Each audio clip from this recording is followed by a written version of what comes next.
All right, welcome back, everyone, to another episode of Talent Skill Tree.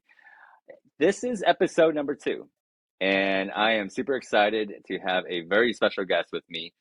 So, the episode 1, we had a job seeker navigating the fields of the video game industry, and for this very special topic, we have an industry expert, and I have Eli Harris here with me. How's it going, Eli? Hey, what's up, Justin? How you doing, man?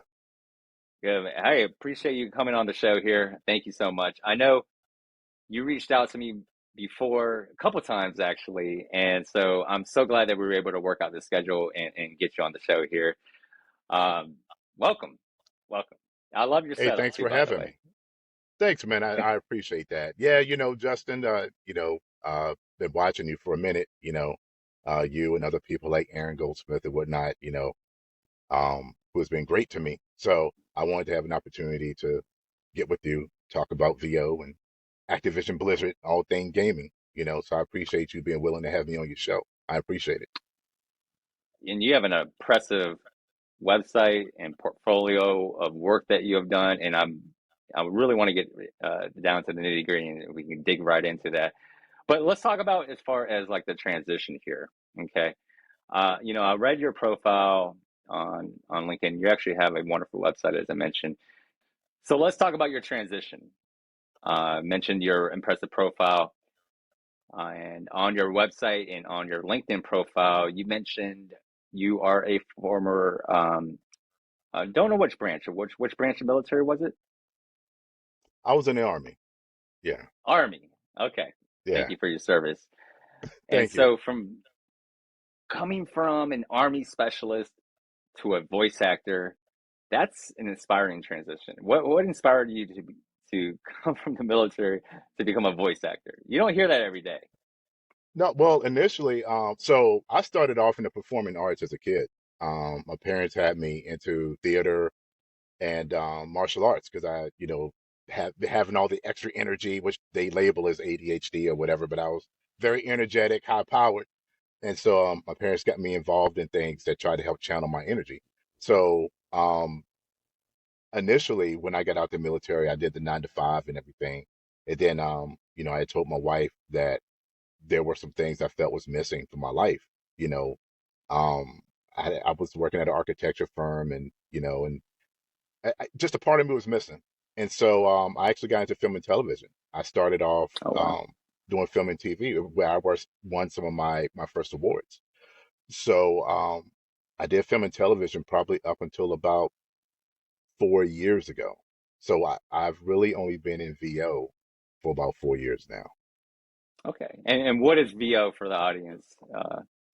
Voice over, or some people say VOA, voiceover artist, doing voiceovers. Voice overs, right? Or voice artist or VOA, right? Yeah. VOA, voice actor, whatever people want to label it, even though Yeah. voiceover and voice acting are two different things. Voiceover is more so just like doing a voice over a campaign or whatever, and voice acting is more of the performance of it, the games, the animation, and to certain commercials, to a certain extent. Um, so some is just voiceover, like narration, and the other part is acting, which I am an actor. Okay. Okay. But do you actually dabble in both? Do you actually do voice acting and voice overs, or do you kind of consistently stay in one lane? I do both. There's plenty of brands that I voice for. Um, some new Heinz spots, Manscaped.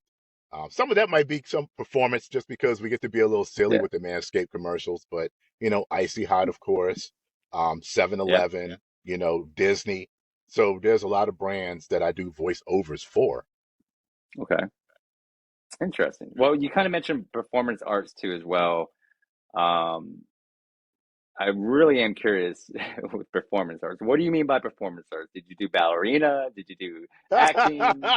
Like in a drama club? There's a lot of Acting, performance art categories. acting, Okay. acting, Okay. acting. Yeah, I'm not much of a dancer. But yeah, acting, definitely theater acting is what I started Theater off in. acting. Then, Okay. So you were the yeah, kid in drama class, right? yes, yes, I was, yes. Okay. Did you Um, take on the lead roles or were you the tree? or you the painted tree in the background? Uh, both, both. You know what? I don't know if I was a tree. I remember being a soldier in the play for King George. So, and I did some stuff for KTMA, which is Keep the Magic Alive, which is more African inspired theater. Okay. So, yeah, I've done different things. Haven't done theater in a while though. It's been a couple of decades Wow. since I've done theater. Yeah, I'm You close to mentioned 50, man. decades.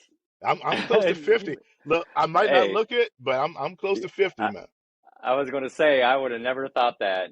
You look great for your age. Yeah, I would have never have thought that. So Thank you. I when you mentioned appreciate it. decades, I was like, "What you mean your grandfather didn't do?" I didn't know. You're talking about yourself. Okay. Yeah, Well, me. that's. Yeah, Hey, I gotta give you. I mean, I get the same way too. Honestly, though, with. I mean, I feel we're both in the same category, the generation gap. Actually, believe it or yeah. not, and I get that a lot too. It's just, but hey, we look good for our age, and We look great, man. Hey, that's healthy living, it's cutting healthy out living. stress, working out, like I said the other day when you messaged me, I just got through running basketball with my sons, you That's know, right. so got to stay active. Yeah, and how old is your son? One is 10 and the other is 12. And I have a daughter 10 that's and 12. 23. Okay, okay, okay. So Yeah. when you play basketball with your son, who wins? You or Yeah, of him? course I win. But I mean, You win? I win. Look, I don't take it easy on them because if you do, they don't learn, you know. Mhm. Um, Yeah, that's true. but we ran different games. They played with we were on different sides of the courts. So they were playing with kids their age, and I was on the other side with the adults running full court. So we Okay. weren't playing against each other. But when we do play against each other, like when we play here at the house, because we got two goals here at the house, um, I put it on them. But I mean, they got so much heart. Let me tell you, my 10-year-old, the one that we'll probably talk about a little bit later, that dude, Okay. he is so good on defense. He will strip you. He has relentless defense to where he'll just pester the crap out of you. So, and his offense is Okay. pretty That's good too. well, a good defense is a good offense. So, 12-year-old too. uh, He's really good. Yeah. oh, okay. Tall. Yeah, he's tall. And that helps, right? And that helps when you're in Yeah. the bat.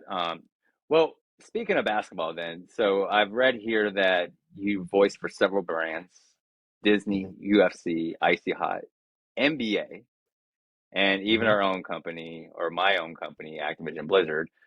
Uh, can you share some interesting or challenging experiences working with those brands? I'm sure it's every brand is different, and so I'm sure Well, each scenario is different working for the different brands.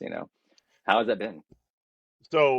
so I haven't voiced anything for Activision Blizzard yet. I've had the opportunity to do panels for y'all, and of course, Panels. Okay, gotcha. yeah, of course, that's the goal. Of course, is to be on Call of Duty, Diablo 4, and Overwatch and other titles.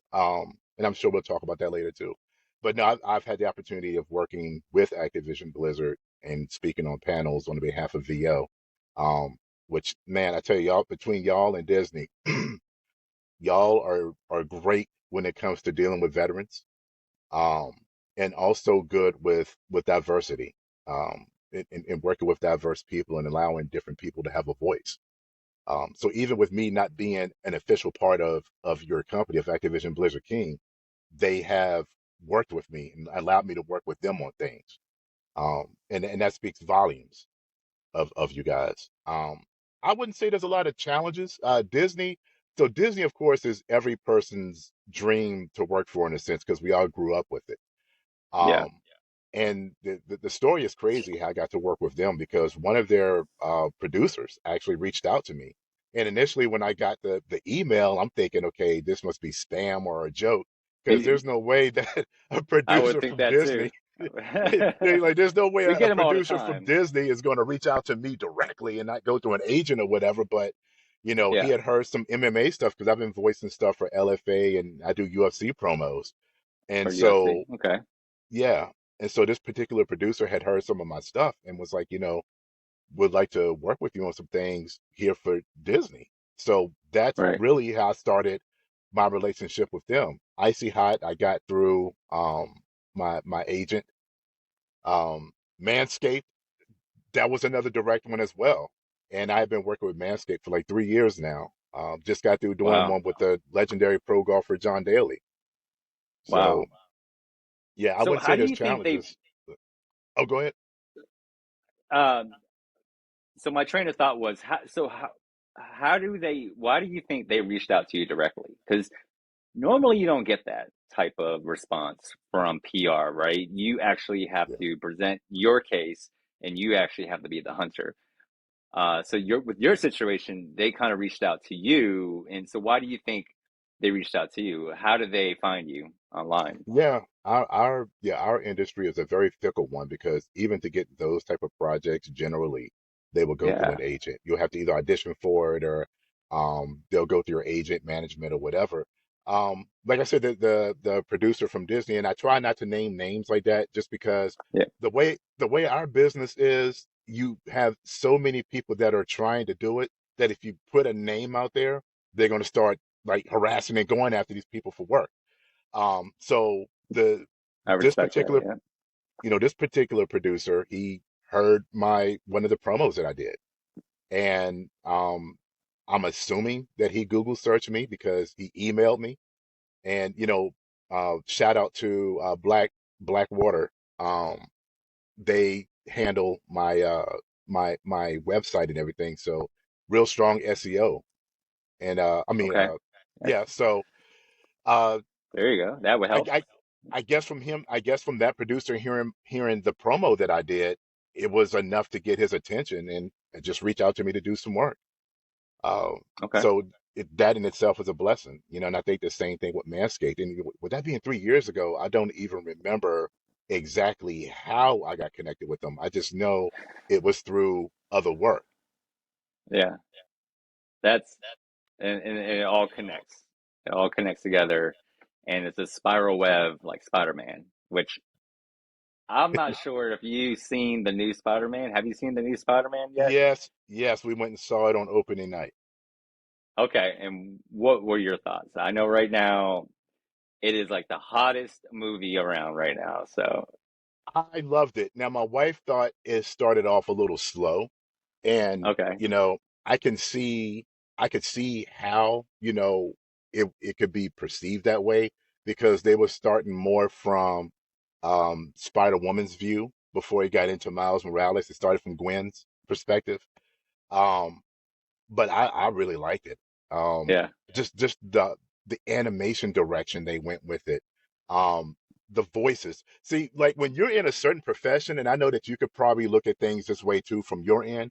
When I watch animation or I play video games, or I'm listening, like I'm listening to the voice and I'm listening to the performance. So it's not just entertainment for me, but it's also kind of like, for lack of a better term, a masterclass. You know what I'm saying? yeah. And so I loved the performances in the new Spider-Man movie. And I told my wife and I, like, man, I wish I could get into one of those, Spider-Man joints because I would kill some of those characters. But yeah, I loved it. What about you? Did you like it? I haven't watched it yet, but I did Oh, pre-order Spider-Man 2, the video game, because I'm a huge gamer. hmm And it's on my to-do list, but you and I were kind of talking on a call before, and I've told you my time has been very limited, so I'm hoping yeah, to just squeeze it in very soon.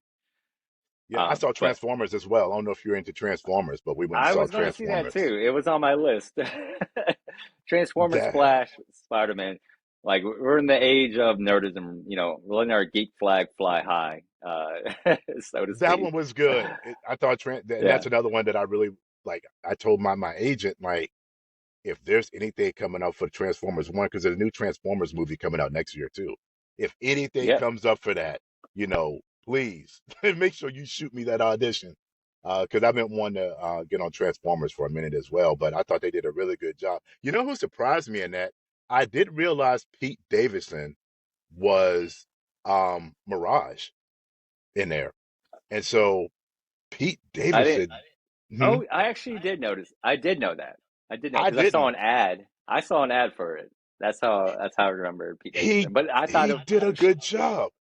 Oh did my he? gosh, Okay, he killed it. Yeah, he was okay. so entertaining.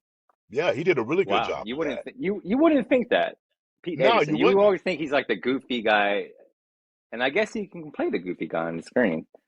Yeah. And that's Uh. why it surprised me because I didn't think that, I didn't know that he had those kind of chops for VO. And I think, to understand how VO works, um, I think there's a lot of misconceptions. And this is part of what I talk about on certain panels that I speak on, is that Okay. people think we sit behind a microphone and read off a script and not understand the performance part of it and being able to perform characters in any of these pieces. It's not simple. It takes training, and even with that you still have to have a certain skill set to pull it off. Like there are plenty of people who could train for something and still not deliver things convincingly, Yeah. you know so that's why, when I heard it was Pete Davidson, I'm like, man, he killed that joint. Yeah, he killed it. So with you mentioned, with the different type of roles Hmm. out there and voiceovers, how do you prepare? So I know with actors, they have like method acting. There are That's me. certain techniques, so how do you prepare for these roles? I think there was characters like cantankerous old men and monsters, when voicing different characters like that. How do you prepare for those roles? I research. So I'm a method actor too. My wife could probably tell you that, if I'm doing certain roles, I'm probably not pleasant to be around. Um, Okay. just because I really get into the character. I do a lot of research. I will watch a lot of video. Um, I'll try to get certain mannerisms down. Right now I'm actually, and I can't say the title of it obviously, but I am working on an African game that I'm having to learn Yoruba, which is very challenging. Right. And fortunately, I do have a couple of friends that are Nigerian that are helping me with it, and it's to hear the language. It is almost harmonious. It's hard to put into words, but that particular dialect is freaking beautiful. And so, to answer your question, I'm a researcher, I'm a studier, and I get into the character. I have to understand all the subtle nuances of why this character is this way, and it helps me to prepare to be able to deliver in that manner. Okay. Interesting. So with gaming, it is kind of tough, right? Because it's a gaming persona and it's not a real life persona. And sometimes with gaming, there are personas that are not in real life. For a perfect example, Final Fantasy, uh, with angels, demons, and the Earth Gaia energy. There are so many different things that is different from reality. And so when you become a method actor, so to speak, and you actually have to train for these roles, you really do have to read your stuff in order to get the lore, get the history, and take it on different angles. Okay, how do you think that? Because it doesn't happen in reality, Right. And so that's very interesting that you mentioned that. I never thought about it that way, So especially with gaming. the other thing that's interesting, and I'll get asked this a lot, is what is the difference between voicing animation and voicing video games? Because, they're both, Oh, that's okay. creative entities and properties. And, my answer to that is voice and animation, my job is to entertain you. My job is once you cut on that screen, my job is to entertain you and take you out of, whatever it is you're dealing with for that moment in time and just enjoy the experience. Video games are more interactive. They're immersed. My job as a voice actor in video games is to draw you in and make you feel like that you are part of it. So one is to entertain you, the other is to draw you in. Because think about it. How many times have you played? I don't know if you play Madden. When you play Madden, Yeah, you really don't think that it's Ben Roethlisberger, the quarterback. You're the quarterback. You're yeah, QBing and throwing those balls. When you're playing Mario Kart, it ain't so much as Yoshi driving it, you're driving it. So my job as a voice actor when I do games is to make you feel like you're actually in that game and you are now that character. My job is to evoke certain emotions. You know, And I think that's one of the things that doesn't get enough credit. It tends to be the minority of when it comes to the game development process, is that VO is basically the soul of your game. And this is not to discount anything when it comes to the awesome people who are character design, level design, and do all that wonderful stuff. But imagine playing Final Fantasy with no voice. Imagine playing Diablo 4 with no voice. It would almost be like playing an old Nintendo game and with script coming across the screen. But when we pull in our expertise and our vocal expertise into these characters, we make you care. We make you want to cry. We get you angry. We get you pumped up and ready to go. Yeah, And right. during whatever period that you're playing that game, we got you. So no matter what it is that you got going on outside, whether if you had a crusty day at work or things in the house just ain't right, when you step into that game and play, now you become that character that I'm voicing. I've taken you away from those things that have frustrated you or bothered you or made you feel less than.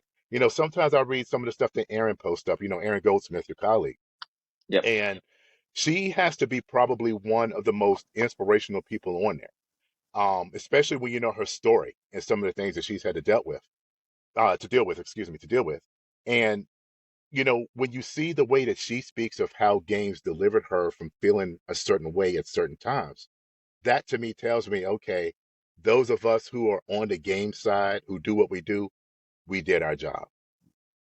When you can impact people's lives like that to make them feel like, yeah, people out here may feel this way about me, but I know when I'm in this game, I become this. You know what I'm saying? Yeah. And I've always said it before, gaming and music are really good for the soul. They help people come out from the darkness. People relate to music, people relate to gaming. And the gaming world has those elements of not only just music, but visuals and audio, like effects and voiceovers. So I am very, lucky to be in the gaming industry because it has all those emotions, it has all those elements. And you're absolutely right. It You know, is very, to the soul. not just that, brother, but, and this is might sound funny, video games save lives. Video Oh, games they kept do. me, video Yeah, games have kept me and other people that I grew up with off the streets. Um, Had it not been for Tecmo Bowl, we could have been out there I doing some remember. real reckless things, getting into trouble. Well, It's I didn't want to bring up your age again, but you brought up yeah. Technobowl, and I Yeah, hey, my remember. kids play it. My I, kids will I play it remember. too. Okay, they still play it. Yeah, I, we I'm played I'm Tecmo sure Bowl this past weekend. I'm sure they pick Bo Jackson all the time, don't they? No, no, look, we got a rule. Like you can't pick Chicago and LA unless Yeah. both people pick those teams. Because then you Okay. have Walter Payton on the other side who can match. Um, Yeah. but not just that, it's also therapeutic. And when you look, I have several friends that are veterans. Some that are at Activision Blizzard, some that are at Disney. You know, Playing video games also heals. You know what I'm saying? Like there are plenty of soldiers who play Call of Duty because it is a release for them. You know what I'm saying? PTSD is Yeah. real, man. It And really is. a lot of things that, there's some things that I saw when I was in the military, but then there's some who seem way worse than I did. And being able to get into these games is a form of therapy for a lot of people too. You know, um, and it's funny because I think about how my parents used to be. Rest in peace to them. um, those games will get you nowhere and, stuff like that. But then it's like, now you look at the landscape of how gaming is, and shoot, you got people making millions of dollars playing games. You can have a real career in gaming. Yeah. And, for me, and this is the reason I got into VO, I love voicing. I love voicing for UFC, LFA, Octagon, Manscaped. I love voicing for all these brands. But I got into this for the gaming and animation because one, I'm just a huge game head, and two, I'm also an anime nerd. So It's okay. so I Got got into it to do what I love to do, and VO is just a different kind of performance than the on-screen part. And I've worked with a lot of big people on screen too. So uh, yeah, it's inspiring, and I was just talking to a real life friend of mine last night on Discord, and he was very curious. It's like, oh man, you gotta let me know when you drop that video with voiceovers and voice acting because it does. It's a side of the world that you said, like you mentioned before, where most people don't realize behind the scenes, and you guys are realistically the front lines behind the scenes. You guys are the soul of a video game. I want to get into, we mentioned accomplishments, and so I've read the Jerry Lawson Performance Award for video games that you won in 2021. Hmm. Um, what was that experience like? That's so cool to win an award like that. Um, it's very humbling. A lot of people didn't know who Mr. Lawson was, and had it not been for him and the Fairchild, you wouldn't have had cartridges. He was the sole force behind that. I'm actually friends with his daughter Karen, and she and I talked a couple of months ago, and there's some things that she's working on to continue the legacy of her father. Um, I didn't even know I was up for an award, to be honest with you. Okay. Awards mean different things to different people. There are a lot of people who feel that that's just really their crowning achievement, and um, most awards, and this is just the God and honest truth, are bought and paid for. You have to pay into a commission, and then they get voted on, etc. This one I had no idea I was even up for. I was, I worked with Black and Gaming for a few years and voiced all of their award shows. So I had a chance to present awards to Michael Pondsmith, who was the creator of Cyberpunk, Yeah. and so many, other people, influential people in Microsoft, and you know, um, so when I was prepping for the upcoming award show in 2021, and I saw the list of all the people that were getting awards, I saw my name on there, and I'm like, huh? And Wow. so they wanted it to be a surprise. And so I was like, I had no idea I was even being considered for anything, you know. Wow. Okay. Um, so it felt good to know that people in high places in the industry recognize my talents, recognize the Hmm. work that I put in, recognize what I do for the community, not just for, veterans, but also for African Americans. Yeah, It was absolutely. it felt really good. Matter of fact, Absolutely. hold on a second. I got it right here. And this You they got work it. You real you hard. actually have it? Yeah. You Yeah, I actually keep it have in the box so it don't get messed up, but it? this is Wow, look at that. yeah, And I love the that's cartridge, and I love all the circuitry in the background. yeah, it was a well thought out award, not cheap at all. They spared I'm no expense on this. sure. Yeah, I would definitely hang that up and keep it in a safe spot too as well. But you have it right next to you, so you can whip it out Yeah. anytime. I have it. I keep it in the box. I have plans for a certain room that's being constructed, so Yeah. I keep all the stuff like that that I have. I have a Kobe jersey that's going to be put into this case and Oh, everything. So wow. That's gonna be good. yeah. So I keep it here for the time being. Um, Huge award, huge accomplishment. Another thing, if you ever follow me or if you're ever in my community, one of the things I like to represent, especially on my new show, Talent Skill Tree, is positive mindset. Having positive impact because there's so much negativity going on. It's easily one of the biggest traps that you can fall into with negative thinking and with despair. Uh, I Yeah. get it. We all get it. We're all not tone deaf. It is real, like you mentioned, with many struggles before. And gaming is therapy for a lot of those struggles. But we also have to keep in mind, too, kindness and respect go a long way. And so, um, one of that is mentorships. And so you mentioned your younger son, and I read somewhere that he's also a voice actor. So it runs in the family. What advice have you been giving your son? You know, how and does he even want? Is this something that you push onto your son, or No, does he no. actually want to So do it? he came to me. So one of the things that my wife and I have always done with our kids is we talk to them about the future.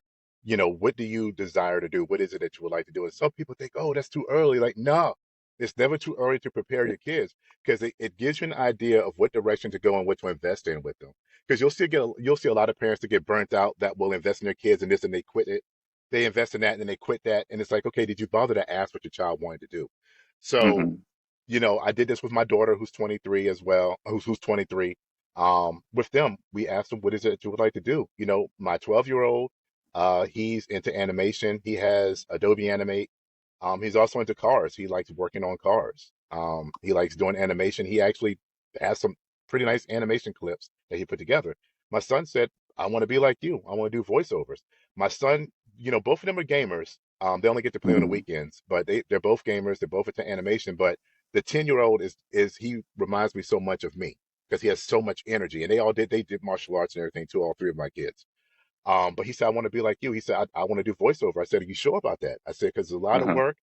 Here's what he told me when I said that to him, because they've heard so much of my stuff. But the thing is that they've heard me when I'm in my booth recording and I flub or I mess up or whatever, and they hear me get right back on it.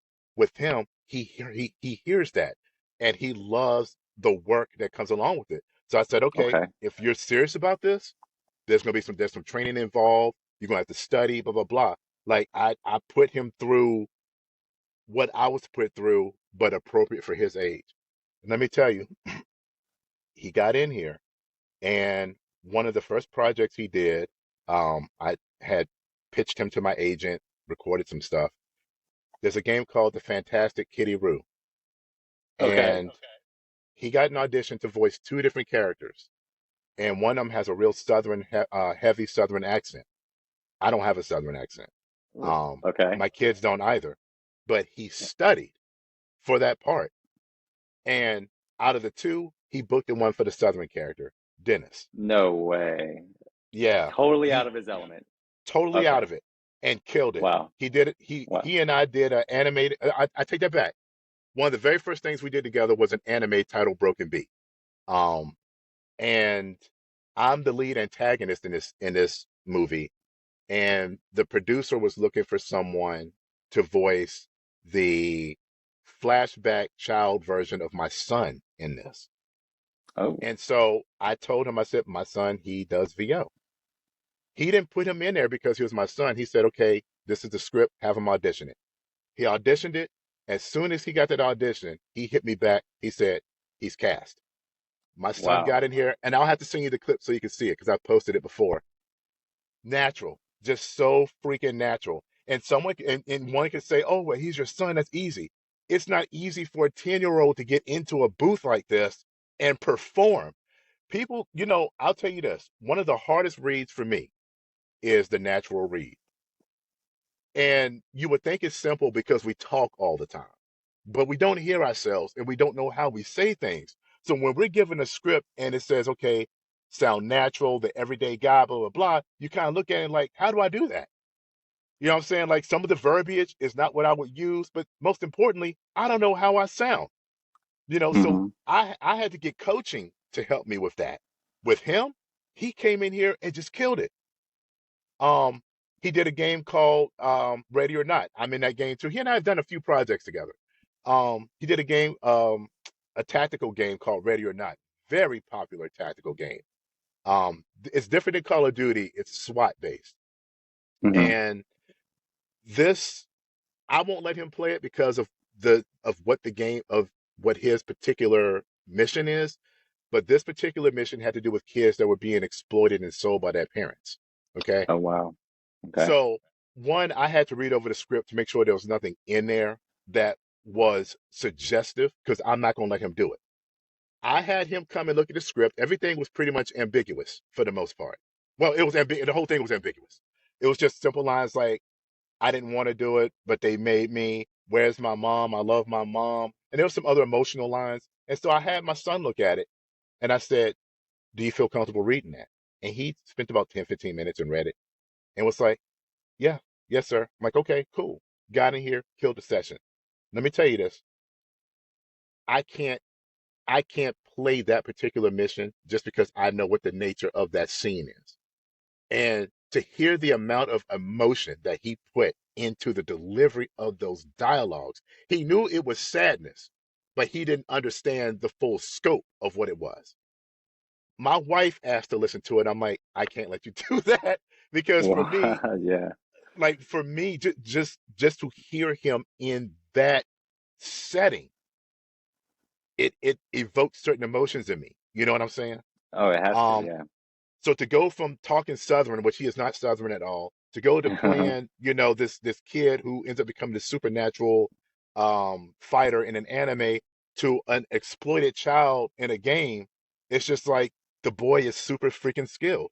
So it's what he wanted to do. Yeah. He has that passion, and he went for the gold. He It's went for a the great. gold. That's a great story. And that, Yeah. and I see where it comes from actually, because we talked about this earlier before our call, and we talked about your passion and your strength. Where a great example was, for those who don't know, like I don't have any time for almost even eating lunch at these days, and so you really have to get my attention. And you Yeah. reached out to me before once or twice, made a comment on one of my posts, and then also messaged me. And us recruiters, we do actually appreciate that, and we do value that. We don't ghost that. It just back in our mind, we just don't have the time to respond back. And I knew I wanted you for a project. I knew I wanted you for a project at the time, which for a LinkedIn audio event. And you hit me up, and I said, hey, you know, maybe some other time. But you hit me up again, and you said, hey, just letting you know, I want to provide value for X Y Z, and I'm here for it. You let me know. And I respected that, honestly. I get about 100 messages a day, and for that message to stand out, really says something. And I'm like, that's persistent, that's passion. You knew what you wanted. You're going for the gold, and so I can see that transitioning into your son, and that's amazing. So I just wanted to call that out. Hope you don't mind about No, our I little story. appreciate that. I do. And I think for a lot of us, that is it's a tricky subject because we don't know what to do when it comes to reaching out to you guys directly. You know, Mike Perry, who was also who's on the Activision side, Yep. one of my good friends who's with Activision and deals with veterans and everything. He told me that one of the biggest issues that he find with people who reach out is there's never a follow up, and he couldn't Mm-hmm. understand it. And I talked to Michael Majetti about that as well. Um, and I said, well, for us, we don't know what is too much because we'll reach out and send an initial message and I not reach hear out. Yep. anything. And I'm like, okay, when's a good time to send a follow up? Because I don't want to feel like I'm bothering this individual. So I think one of the biggest things that I do is I look at each individual differently. So I read your posts. I might not comment all the time, but I'll read your post, or I'll read Aaron's post, or when Johanna Ferris, I'll read that, or Helene Imperial, or different people. I will look at their posts to get an idea of what they're like. You know what I'm saying? And what it is that they post. So I know that people like you, people like Aaron, y'all don't mind engaging with people. It's just the It's true. manner in which you approach somebody. You know, um, I think one of the biggest issues, and you wrote about this, and I agree with it, is that sometimes people will send a blanketed comment to each person they reach out to, and it's not personal. It's almost like you copy and paste it or whatever. Copy and And paste. so, Yep.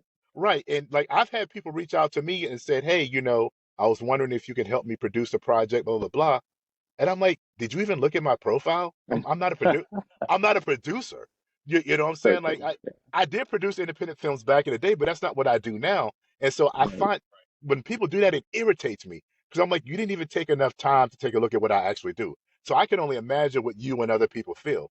So I try to, when I reach out to individuals like yourself, I do my best to do a little bit of research to find out who you are, what it is that you're about, so that I can approach you to a way where it speaks to you and you don't feel like that, oh, he done sent this to somebody else, and now he's just trying to add my name in it or whatever. Oh So, yeah. but the fact that you interacted with me and responded to me means a lot because you have no idea how many times we don't get a response. Even if we ask, what's a good time to follow up, we don't get a response to that.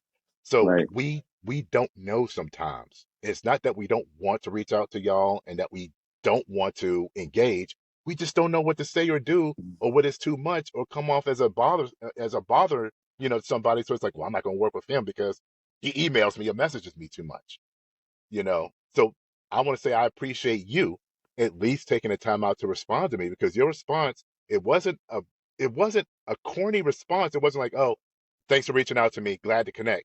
You actually put some thought into your message, you know.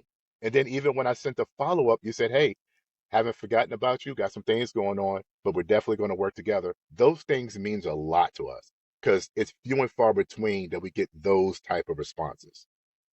Yeah, and I appreciate you saying that. Trust me, we get it all the time. So it is very frustrating with our schedules and the stigma that we get for being ghosting. And I do try to put myself in the other situation. What's it like when you're in a frustrated market and you're just trying to get a job? And so I do try to make sure that I'm not tone deaf and be like, okay, how can I help? So I love this segment that we just talked about, and I think just to finish up this segment, because I it's been a great conversation so far, just going from start to finish. As I mentioned before, with motivation and inspiration, what kind of projects do you got going on in the future? Do you have anything that you can talk about? I know there's a lot of NDAs, or you don't want to jinx Um, yourself. That's cool, but do you have um, anything that you can share? Yeah, so the recently announced Immortals of Avium, I'm in that game. I'm waiting to see some of the footage that my character's in so I can share some of it. But since Uh-huh. they've officially announced it, and I could talk about that. There are a couple of other titles that, yeah, of course, I can't say anything about them. Um, I do got some new footage for Hero Hunters. Hero Hunters has been out for a little bit, but they're always Yep. updating the game with new characters. And so I voiced the Ballista character in there, and I'll be posting some new footage of that probably next week, because they finally sent me some content. Nice. Um, so yeah, there are some projects that I'm looking forward to announcing. Oh, Need for Speed, the new Need for Speed has come out in arcade. That has already started to come out so far, and I think Dave and Buster's is going to be carrying them everywhere as well. So I'm the lead voice in that game as well. Need for Speed, All Heat, right. Takedown. So I'm really excited about that because I grew up in arcades, and so to Yeah. to be a primary voice in an arcade game is like major for me. That, and they have my name in the opening title sequence and Oh, everything. wow. So yeah, I'm really excited about that. I would take a Um, picture, hang it up on the wall. yeah, I'm super excited about that. And then there's a couple other panels that I'm looking forward to doing. I did a Okay. panel with ABK in March, where I got to represent VO and work with a bunch of great people. And ECGC, the East Coast Game Conference, I headed up a panel with a couple of industry veterans, with Megan Hughes from Funcom, who's working on the new Dune game, and Daryl Wise, formerly of Amazon Games. Now he's with Globant, working on a lot of major titles. So we got to host a panel. That was a great panel. Um, one that I actually felt really good putting together. Okay. Right. Wow. A lot of things you got going on. So super blessed and in your situation. It seems like work is just coming and going and just you just never know what's going to be on the next horizon, right? Hey, I That's hope amazing. I hope something from Yeah, Activision Blizzard is on the next horizon. maybe if the PR team's watching this, um, they'll hit you up. So Yeah, what I like to do on most of my segments is to end on a positive note, and again, going on that positive spin, because I just want the world to be in a better place, and it's frustrating right now. So how can we help each other? And who knows? Like my friend last night, he mentioned he is excited to see this interview, and there's probably other people out there who are excited and maybe get inspired from these interviews.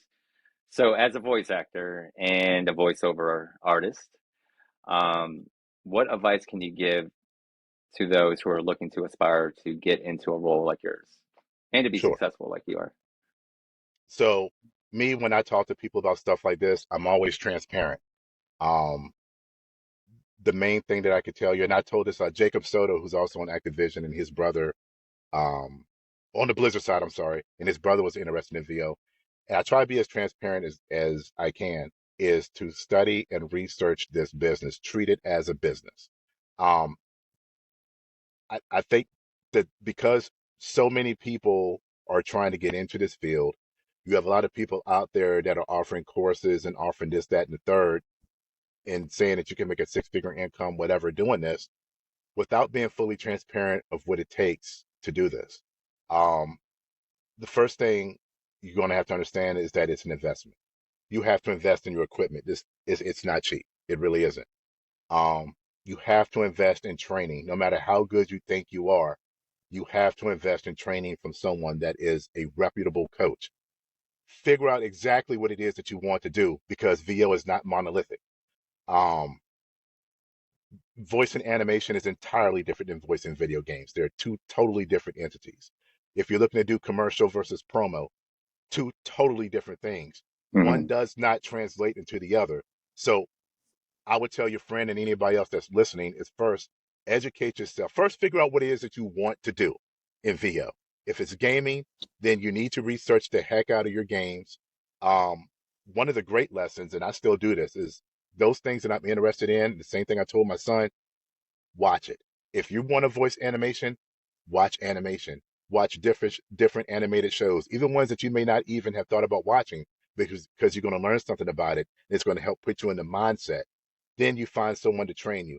You got to make sure that you have proper equipment in a properly sound treated space. You can have the best mics in the world, and if your space is not treated properly, it's going to sound like garbage. And you would have to Yeah. hire, and I had to do this.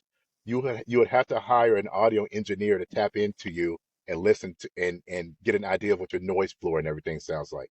So understand that it is a business and understand that it's going to take investment, training, and learning. It is not something that you could just hop in and say, oh, I got a good voice, so I could do this. It is more than just a voice. You got to learn the performance side of it, the business side of it, the investment side of it. It is a lot of work that a lot of people aren't prepared for. And so they come into this and end up getting frustrated because I've been in this X amount of times. I haven't made any money yet. Well, if you got in this to make money, don't get in it. You know, you can't get into this and think I'm gonna make a ton of money because it just doesn't work that way. Wow. Yeah. So that is a great message. Invest in your craft. It can You be you done. got to invest You in know, your craft. I know that you wanted this to be positive, and I think transparency in itself is positive because I don't want to set somebody else up and say, hey, get yourself a microphone, get a laptop, get yourself a DAW, a DAW, your software that you'll use. Do a couple of classes, and you'll be good to go. I would be lying. I would be doing a Mhm. disservice to your friend and anybody else. Like, man, I watched what Eli Harris said, and he said all I gotta do is get a laptop and some equipment and a couple of classes. I'm good to go, and I ain't made nothing yet. Like, he misled me. So I try to go into everything when I talk to people with the truth. It is work. It's fun. If you love it, you will stick it. I love what I do. Even the frustrating days, even the times where I didn't book a doggone thing. I love what I do. I got like 3 game sessions this week. Two of them I didn't even plan that I didn't even know that I was going to get cast for. But I love what I do. And there are lows in this business where you're not good, where you don't have anything going. But that's okay. Because if you love what you do, you stick with it. So to anybody that wants to do this, just be mentally prepared for it as a business. Understand that there's highs and lows. Understand that there's an investment on your part that needs to be done in order for you to reap the success of this. Um, and that's really the best advice I can get. Love what you do. Love it. Don't come in it for the money. Love it. I love that message. And you are absolutely wrong because that is great advice and that is a positive advice. And I'll tell you the reason why. So my favorite comedian of all time is Kevin Hart. And and Kevin Hart has a great motivational podcast in the morning. And I do listen to his heart to heart, heartbeat. He has a Yeah. great organization, heartbeat organization. And he loves working out and the one thing that he says that he can't stand the most is a talker. And it's kind of funny in your business because you guys are talkers. But Yeah. right? But the reason why he says he can't stand the talker is because they're all about, like you said, that mindset of, man, you know what I'm gonna do? I'm gonna be a millionaire. You know what I'm gonna do? I'm gonna be a voice actor. and you're going to see me in all the big screens. And he can't stand a talker. He's like, okay, well, you haven't done anything. I wake up at 5 o'clock in the morning every single day, and I put in the work. I'm out here working out every single day. I'm out here hustling and hitting the streets, making phone calls, doing networking. What are you doing? And so mastering your craft. So you actually absolutely hit it around the head with a positive motivational ending, because 100%, if you don't invest in yourself, then who will? That is the truth, Justin. And I'll just say, I just want to pin this in here too. Be prepared. I think one of the worst things you could do is present yourself to a potential employee or person to hire you, and you don't have your ducks in a row. I literally Mm-hmm. had a couple of people reach out to me and ask, "Hey, do you think that you could make a connection to your agent for me? I'm a voiceover artist, blah blah." I'm like, "Okay, cool. Could I hear your demo?" I don't have a demo. I'm like, "Okay." No, I'm dead serious, right? And I said, "Okay, so how exactly would I feel comfortable pitching you to my agent if you don't have a demo?" Well, I did a couple of auditions, blah blah blah. And I'm like, "But I don't know you. I can't Mm-hmm. vouch for you." You have to understand that when a person puts their name on something, now their reputation is on it. So Absolutely. if I was to send somebody that's not properly vetted and doesn't represent what my brand is about, it makes me look bad, and then they'll never trust me again. There's some people that I've referred to jobs. I got a couple people on Starship Troopers. Um, I was the lead voice for the new Starship Troopers that came in as Commander Hawthorne, and the producer reached out to me and said, "Hey, I need this voice for one of the characters in Starship Troopers, has a millennial sound, blah blah blah. Do you have anybody?" I'm like, "Yeah, I got the perfect person for you." Um, Talent named Marquise Moore, very talented young kid. Works hard. He's one of these people that came to me and works hard, super talented, just grinds. And because I know his work ethic and his talent, I'm like, yeah, I'll refer him. And I referred him and he got the job. He got Wow. put onto Starship Troopers. And I do that for certain people if I know that their work ethic is that way. Mm-hmm. So I just be prepared. Don't pitch yourself to anybody if you don't have everything lined up, because you only get one chance to make that. Was it you make one chance to make a first impression? There it is. Yeah. Yeah. First So impression and lasting impression. first, yes, and lasting impression. So just be prepared. You know, Oh yeah. don't. Yeah. That's great ending to the segment here. Be prepared, invest in your craft, and it's going to take a lot of hard work, and just be prepared for that hard work. Absolutely beautiful. So this is our first time actually interacting. So I just want to say I had a wonderful experience. It was just like chatting with an old friend. So Thank you. I hope that you had a good experience too as well, Eli. I definitely want to see if I can catch up with you later, and bring you on the show some more, or maybe even be a guest on your show. And I just want to say thank you so much for coming on the show here and being vulnerable and actually telling us a little bit about your life story. I think it's going to help out a lot of people out there. Thank you for having me, Justin. I appreciate it. And I just want to say, support True Victory, because True You, Victory is a veteran-owned clothing brand. okay. They do have a lot of athletes, NBA, NFL athletes, but they brought me on board to represent esports and gaming for their brand. Um, and their brand goes to a good cause. It goes to help veterans. So TrueVictory.com. Eli Harris is a TrueVictory.com. couponer. Support the veterans, everyone. You heard it yourself here from Eli. Mr. Harris here. Thank you again for coming on the show. Looking forward to many great things here from you. So, all right. Thank Thank you, you so Justin. much, here. You take care now. Appreciate you.